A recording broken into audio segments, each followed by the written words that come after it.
The Philippines remains one of the fastest growing economies in Asia. This with the country's gross domestic product expanding 6.6% in the fourth quarter of 2017, bringing full-year growth to 6.7%. This is, however, lower compared to the 6.9% growth in 2016. Malacanang welcomed this development, stressing that the slight decrease is negligible. More of this report from Sweden, Velato.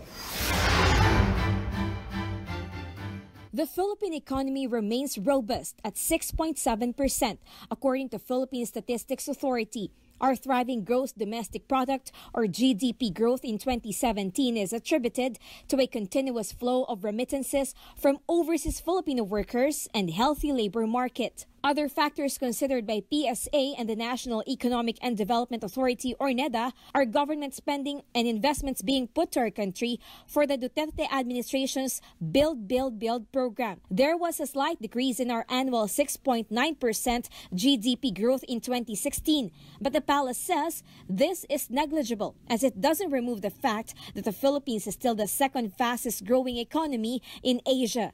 It's still something that we're very proud of.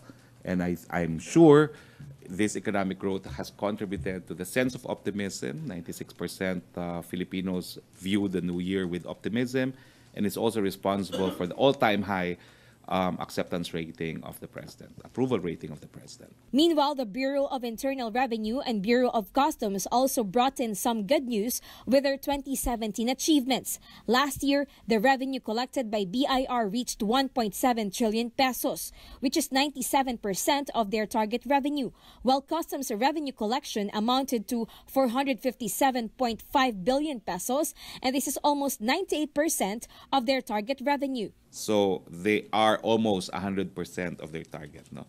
Revenue generated will redound to better anti-poverty and infrastructure programs for the country. The agriculture sector also increased its production last year by almost 4%, with big contributions from crop, livestock, and poultry subsectors. Meanwhile, the palace stressed that the government continues to develop more pro-poor programs to solve hunger in the country. This after results of social weather station survey showed that 15.9% of Filipino families said they experienced hunger in the last 3 months.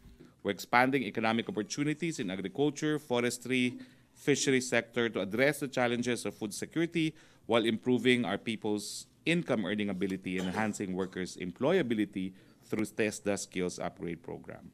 We will likewise continue to provide educational, livelihood, and health assistance to poor and marginalized families, social pension for indigent senior citizens, and supplementary feeding program to augment the meals of poor students. Sweden, Velado for the Nation.